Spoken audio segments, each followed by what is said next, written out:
મિત્રો આ બધા મિત્રોનું સ્વાગત છે આપણી ચેનલ વીએસ સોલ્યુશન્સમાં। તો મિત્રો આજે આપણે ધોરણ 9 વિષય વિજ્ઞાનની અંદર જે તમારી નવી સ્વાધ્યાયપોથી છે એની અંદર ફર્સ્ટ ચેપ્ટર જે છે આપણી આસપાસમાં દ્રવ્ય એનું આજે આપણે સંપૂર્ણ સોલ્યુશન આ વિડીયોમાં જોવાના છીએ। તો વિડીયોને તમારે છેલ્લે સુધી સ્કીપ કર્યા વગર પૂરેપૂરો જોવાનો છે અને ચેનલ ઉપર નવા હોય તો ચેનલને અચૂકથી સબસ્ક્રાઈબ કરવાની છે। તો જોઈએ કે નીચેના દરેક પ્રશ્ન માટે આપેલા વિકલ્પોમાંથી સાચો વિકલ્પ પસંદ કરી ઉત્તર લખો। એમાં પહેલો, દ્રવ્યની કઈ ભૌતિક અવસ્થામાં તેને ચોક્કસ આકાર અને કદ હોય છે? તો એની અંદર આવશે ઓપ્શન નંબર સી, ઘન અવસ્થામાં। બીજો, નીચેના પૈકી કયું દ્રવ્ય નથી? તો ઓપ્શન બી, પ્રેમ। તો મિત્રો એક ભાવ છે પણ દ્રવ્ય નથી। ત્રીજો, નીચેના પૈકી કઈ લાક્ષણિકતાનો દ્રવ્યના કણોની લાક્ષણિકતામાં સમાવેશ થતો નથી? તો આવશે ઓપ્શન એ, દ્રવ્યના કણો વચ્ચે અવકાશ હોતો નથી। ચોથો, નીચેના પૈકી કયો પદાર્થ ઉર્ધ્વપાતન પામે છે? તો આવશે ઓપ્શન સી, કપૂર।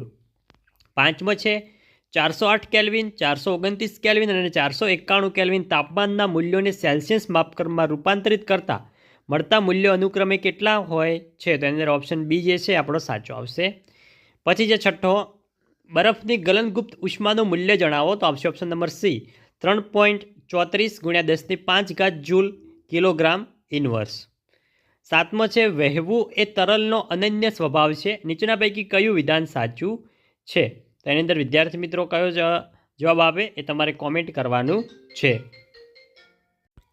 નેક્સ્ટ મિત્રો આઠમું જોઈએ કે ઉત્કલન બિંદુથી નીચા તાપમાને પ્રવાહી અવસ્થાનું વાયુ અવસ્થામાં રૂપાંતર થવાની ક્રિયાને શું કહેવામાં આવે છે? તો એની અંદર આવશે ઓપ્શન નંબર સી, સંઘનન। નવમો છે નીચેનામાંથી કઈ પરિસ્થિતિ પાણીનું બાષ્પીભવન વધારશે? તો એની અંદર વિદ્યાર્થી મિત્રો કયું બાષ્પીભવન વધારશે? તો જોઈ શકો છો પાણીને તાપમાનમાં વધારો, ઓપ્શન નંબર એ।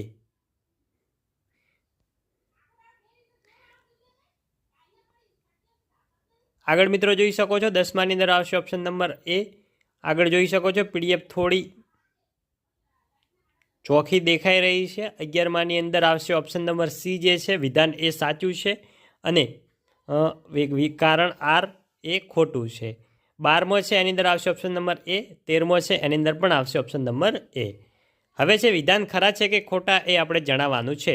તો 14મો જોઈએ કે વાયુ દ્રવ્ય ચોક્કસ આકાર ધરાવે છે, વિધાન કેવું છે? ખોટું છે। 15મો, ઓક્સિજન વાયુનું પાણીમાં પ્રસરણ સંભવી શકે છે, એ કેવું છે? ખરું। 16મો, ઘન પદાર્થનું તાપમાન વધારતા તેના કણોની ગતિજ ઉર્જા ઘટે છે, તો ખોટું। 17મો, ઉત્કલન બિંદુ જથ્થાત્મક ઘટના છે, ખોટું। 18મો, કોઈપણ પ્રવાહી પદાર્થનું ગલન બિંદુ તેમાં રહેલા કણો વચ્ચેના આકર્ષણ બળની પ્રબળતા દર્શાવે છે, ખોટું। 19મો છે 1.5 એટમ બરાબર 1.515 × 10⁵ પાસ્કલ, તો એ આવશે ખરું। 20મો છે 1 કિલોગ્રામ ઘન પદાર્થનું વાતાવરણ દબાણે તેના ગલનબિંદુ જેટલા તાપમાને પ્રવાહીમાં રૂપાંતર કરવા માટે જરૂરી ઉષ્મા ઉર્જાને ગલનગુપ્ત ઉષ્મા કહે છે, આ વિધાન કેવું છે? ખરું છે। આગળ જોઈએ વિધાન સાચું બને એ રીતે ખાલી જગ્યા પૂરો કે પાણીના અણુઓ કરતાં 373 કેલ્વિન તાપમાને રહેલી બાષ્પના અણુઓની ખાલી જગ્યા વધુ હોય છે, તો આવશે ઉર્જા વધુ હોય છે। 22મો છે દબાણનો એસઆઈ એકમ ખાલી જગ્યા છે, તો આવશે પાસ્કલ। 23મો જે છે એની અંદર આવશે પ્રવાહીકરણ। 24મો છે કે વાયુનું પ્રવાહીમાં રૂપાંતર થયા સિવાય સીધું જ ઘન અવસ્થામાં રૂપાંતર એટલે? તો એની અંદર આવશે નિક્ષેપણ।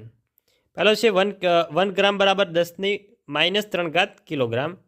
26મો છે બરફ પાણી પર તરે છે કારણ કે બરફની ઘનતા પાણીની ઘનતા કરતાં ઓછી છે। 27મો, દ્રવ્યની પ્રવાહી અવસ્થામાં સપાટી પરના અણુઓ સરકી શકે છે। 28મો છે પદાર્થમાં રહેલા ઉષ્મા ઉર્જાના સ્તરને ખાલી જગ્યા કહે છે, તો અંદર આવશે તાપમાન। હવે છે સંક્ષિપ્તમાં ઉત્તર આપો।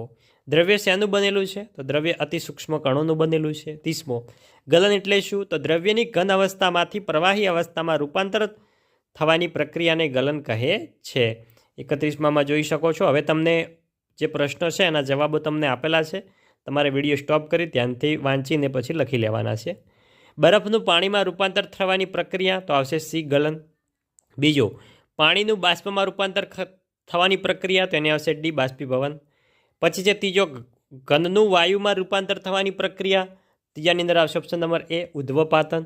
ચોથો છે વાયુનું પ્રવાહીમાં રૂપાંતર થવાની પ્રક્રિયા, તો ચોથામાં આવશે બી, પ્રવાહીકરણ। આગળ જોઈએ 36મો, પોટેશિયમ પર મેંગનેટ, તો એની અંદર આવશે સી। બીજો છે કોપર સલ્ફેટ, એની અંદર આવશે ડી। ત્રીજો છે એમોનિયમ ક્લોરાઇડ, એની અંદર આવશે ઈ। ચોથો છે સૂકો બરફ, એની અંદર આવશે બી CO2 સોલિડ. હવે જોઈએ વિભાગ બી, એમાં મિત્રો મોટા પ્રશ્નો છે 2 ગુણના, કે દ્રવ્યના કણોની લાક્ષણિકતા જણાવો. જોઈ શકો છો તમને સંપૂર્ણ પ્રશ્નનો જવાબ આપેલો છે. દ્રવ્યની અવસ્થાઓ પ્રસરણ વેગ અને કણની ગતિના આધારે ચડતા ક્રમમાં આપણે ગોઠવવાની છે. પછી વ્યાખ્યા આપો ઉત્કલન બિંદુ, કે જે તાપમાને વાતાવરણીય દબાણ હેઠળ પ્રવાહી ઉકળવા લાગે છે તે તાપમાને પ્રવાહીનું ઉત્કલન બિંદુ કહે છે.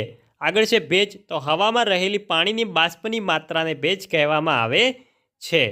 આગળ જોઈ શકો છો ભૌતિક અવસ્થાઓ દર્શાવવાની છે. આપણે ભૌતિક અવસ્થા કઈ હશે એ આપણે દર્શાવવાની છે. જોઈ શકો છો 5મો જે છે એનો પણ તમને જવાબ આપેલો છે. 6ઠો જોઈ શકો છો બાષ્પીભવન એટલે શું એ આપણે સમજાવવાનું છે.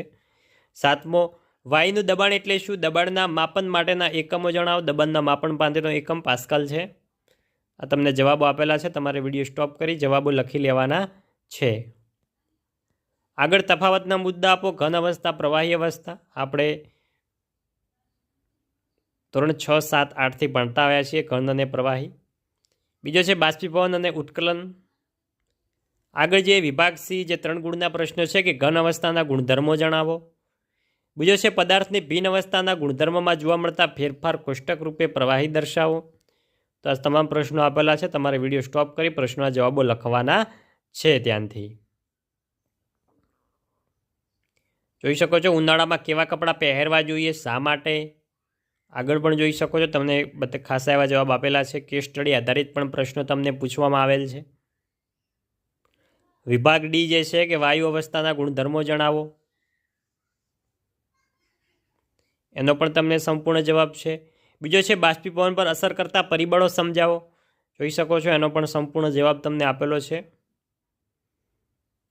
તો વિદ્યાર્થી મિત્રો, આ હતું આપણું ધોરણ 9 વિષય વિજ્ઞાનની અંદર ફર્સ્ટ ચેપ્ટર જે છે આપણી આસપાસમાં દ્રવ્ય, એનું સ્વાધ્યાય પોથીનું સંપૂર્ણ સોલ્યુશન. તો વિદ્યાર્થી મિત્રો, વિડીયો સારો લાગ્યો હોય વિડીયોને લાઇક કરજો. ચેનલ ઉપર નવા હોય ચેનલને પણ અચૂકથી સબસ્ક્રાઈબ કરજો. મળીશું બીજા વિડીયો સાથે, ત્યાં સુધી આવજો.